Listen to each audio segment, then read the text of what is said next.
জীবনে আমরা অনেক মানুষের কাছে অনেক কিছুর জন্য ঋণী। সেটা হতে পারে অসময়ে পাশে থাকার জন্য, যখন আমাদের জীবনে কাউকে খুব প্রয়োজন, মনে হয় ইস যদি কেউ থাকতো শুধু এইটুকু বলার জন্য যে আমি তো আছি। আমরা সেই মানুষটার কাছেও ঋণী। জীবনের সব ঋণ যেমন টাকার হয় না, তেমন সব ঋণ টাকা দিয়েও পরিশোধ করা যায় না। কিছু ঋণের বোঝা আমাদের বয়ে বেড়াতে হয় সারা জীবন। নমস্কার, আমি রীতি, আর আপনারা শুনছেন রীতির অডিও ক্যাফে। চলুন এবার গল্পে ফিরি।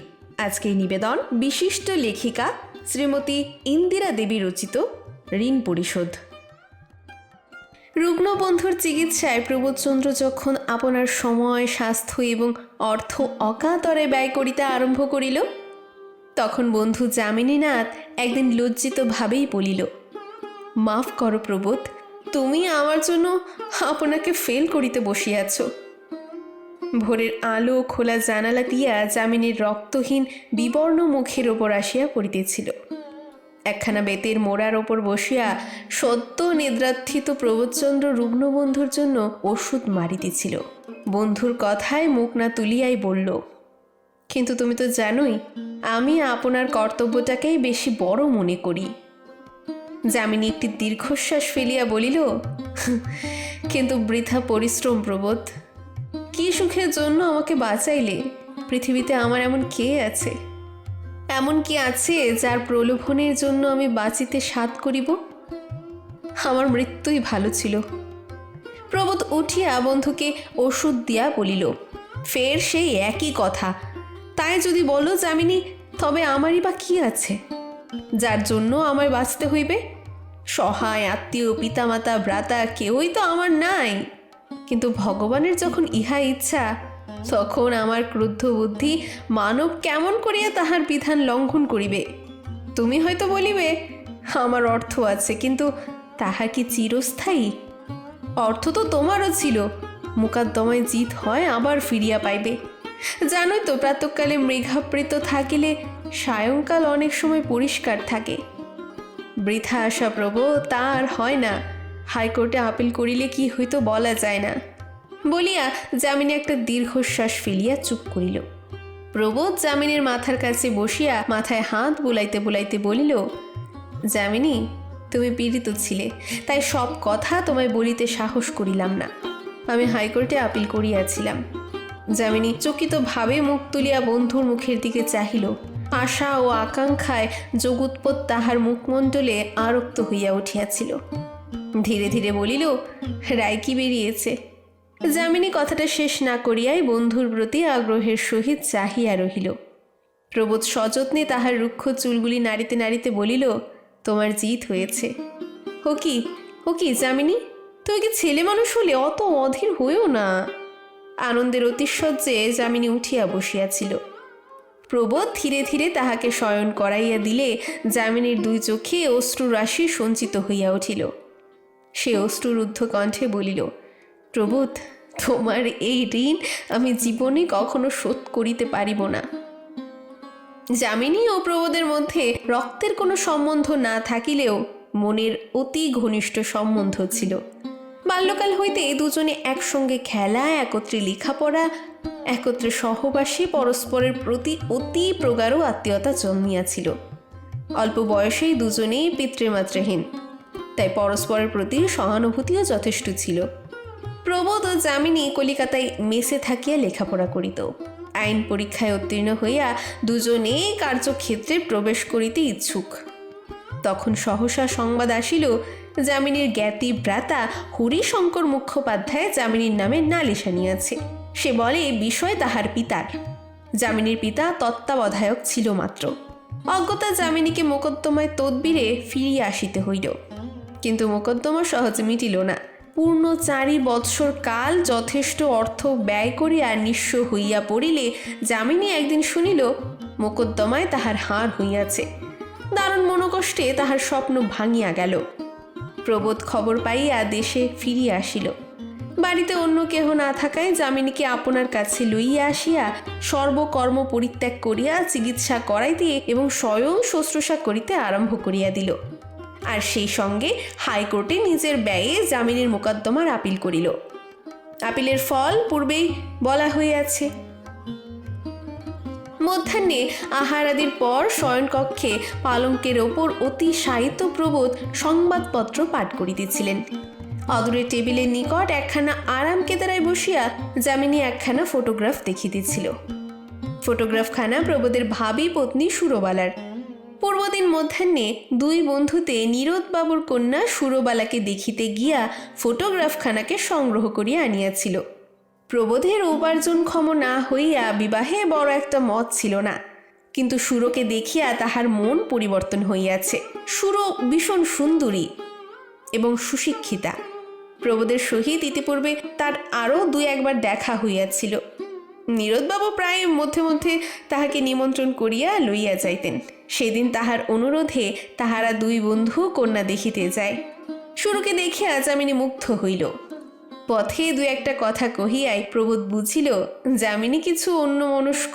প্রবোধের সব কথা তাহার কানে যায় নাই। যাহা গিয়াছে তাহার অর্থ ভালো করিয়া হৃদয়ঙ্গম হয় নাই। অল্প চেষ্টায় তীক্ষ্ণবুদ্ধি প্রবোধ বন্ধুর মনের ভাব বুঝিয়া লইল। তাই আজ সে ইচ্ছা করিয়া সুরের ফটোগ্রাফখানা টেবিলের ওপর ফেলিয়া রাখিয়াছিল। বাহিরে বাগানে রোদ ঝাঁ ঝাঁ করিতেছিল।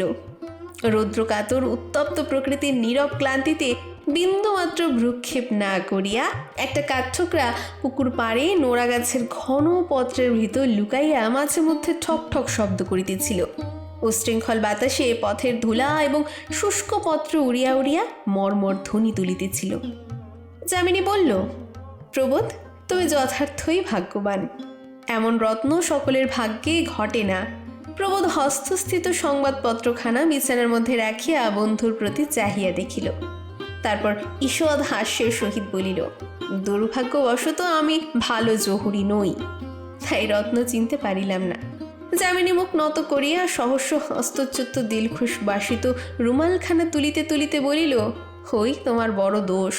সোজা কথাকে বাকিয়ে বলা আর তোমার হেয়ালের কথা আমি বুঝলাম না। প্রবোধ সহাস্যে বলিল, অর্থ অন্য কিছুই নয়। আমি সুরবালাকে কিছুতেই বিবাহ করিতে পারিব না। নীরদবাবুকে সেজন্য লিখেছি। যামিনীর মুখ চোখ লাল হইয়া উঠিল।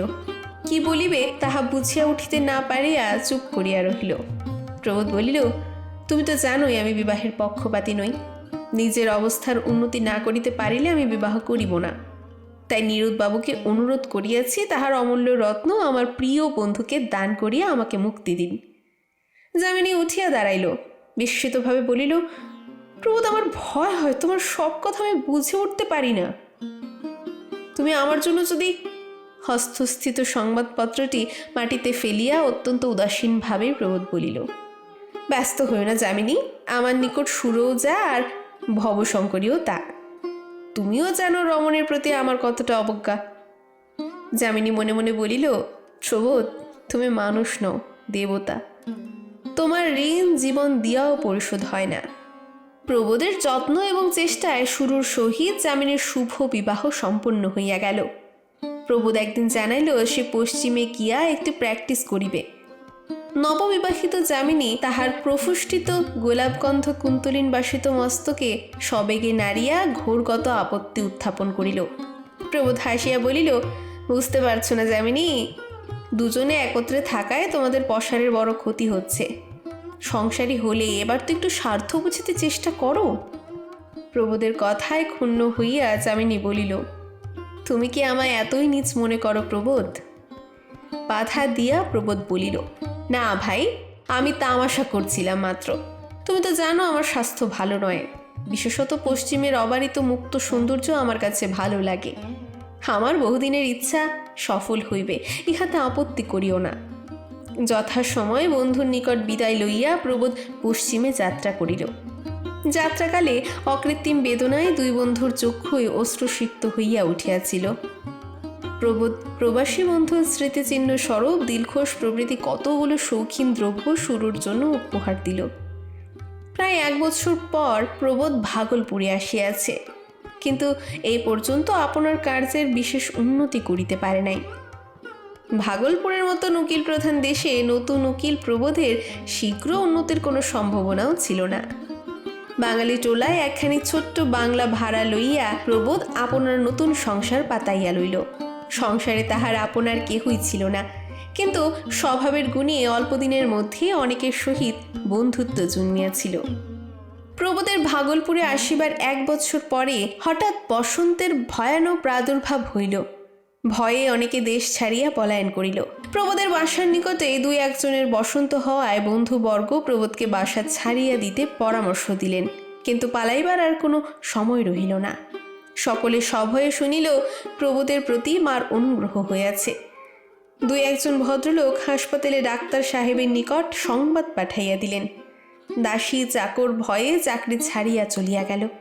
ডাক্তার সাহেব যখন রোগী দেখতে আসিলেন, তখন জনহীন অট্টালিকায় একটি ক্ষুদ্র কক্ষে দারুণ যন্ত্রণায় হতচেতন প্রবোধচন্দ্রের যন্ত্রণাসূচক আর্তনাদ থাকিয়া থাকিয়া স্তব্ধ অট্টালিকার ইষ্টক প্রাচীর ভেদ করিবার প্রয়াস পাইতেছিল।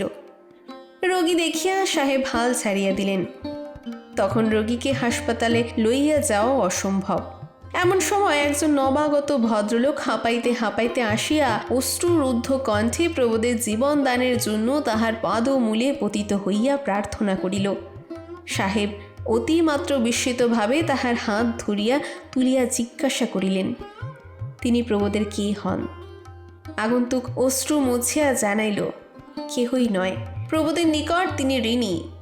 ডাক্তার সাহেব, আপনাকে শত ধন্যবাদ। আপনার কৃপায় আমি আজ সুখের সংসারে সূর্যের আলোক স্বদেশের মুখ দেখিতে পাইব। আপনি আমার জীবন দান করিয়াছেন। থ্যাংক ইউ বাবু। আমি কর্তব্যের চেয়ে বেশি কিছু করিনি। ধন্যবাদ দিন তাকে, যিনি নিজের জীবন দিয়ে আপনাকে বাঁচিয়েছেন। শীতের অকাল সন্ধ্যা চারিদিকে ঘনাইয়া আসিতেছিল। দূরে বুড়োনাথের মন্দিরে কাসর ঘণ্টার শব্দের সহিত ধূপধুনার গন্ধ মিশ্রিত বায়ু দেবতার সন্ধ্যারতি বহন করিয়া আনিতেছিল। একটি প্রশস্ত সুসজ্জিত কক্ষে প্রবোধচন্দ্রের সহিত অদূরে চেয়ারে বসিয়া ডাক্তার সাহেব কথোপকথন করিতেছিলেন। ডাক্তার সাহেবের কথায় অতিমাত্র বিস্ময় প্রকাশ করিয়া প্রবোধ বলিল, বুঝতে পারলাম না, আপনি কি আমার কোনো বন্ধুর কথা বলিতেছেন? সাহেব ঘড়ির দিকে চাহিয়া বলিলেন, ঠিক কথা। তখন আপনি অজ্ঞান ছিলেন। আমি যেদিন মনুষ্যহীন অট্টালিকায় নির্বাণ প্রায় জীবনদ্বীপ আপনাকে প্রথম দেখিয়াছিলাম, সেদিন কল্পনাতেও আজকের কথা আমি ভাবতে পারিনি। কিন্তু আপনাকে সেই আত্মীয়ের অক্লান্ত শুশ্রূষায়, অপরিমিত স্নেহ এবং উত্তম উৎসাহে আপনি মৃত্যুর হাত থেকে উদ্ধার পেয়েছেন। প্রবোধের চক্ষু উজ্জ্বল হইয়া উঠিল। রক্তহীন বিবর্ণ মুখে ঈষৎ রক্তের চিহ্ন প্রকাশ পাইল। সে আগ্রহের সহিত বলিল, আমার আত্মীয়? পৃথিবীতে এমন কে আছে যে আপনার জীবনের ওপর মমতাহীন হইয়া এই বিদেশে সংক্রামক রোগীর শুশ্রূষা করিবে? প্রবোধের মনে পড়িল, তাহার অচৈতন্য অবস্থায় সেও যেন কাহার স্নেহ হস্তের স্পর্শ অনুভব করিয়াছে। কাহার বিনিদ্র নতনেত্রের আগ্রহপূর্ণ দৃষ্টি সারা রাত্রে তাহার সামান্য ইঙ্গিতের অপেক্ষায় চাহিয়া থাকিত। রোগের উপশমে প্রবোধ মনে করিত, সে বুঝি দীর্ঘকাল ধরিয়া স্বপ্ন দেখিয়াছে। তাহার নিস্তেজ মনোবৃত্তি, লুপ্ত স্মৃতি ধীরে ধীরে সজাগ হইতেছিল। সে অতি উৎকণ্ঠিতভাবে বলিল, তিনি কোথায়? তিনি আমার জীবনদাতা, আমার অসময়ের পরম বন্ধু। আমি কি তাহার কাছে হৃদয়ের কৃতজ্ঞতা প্রকাশ করিতে পারিব না?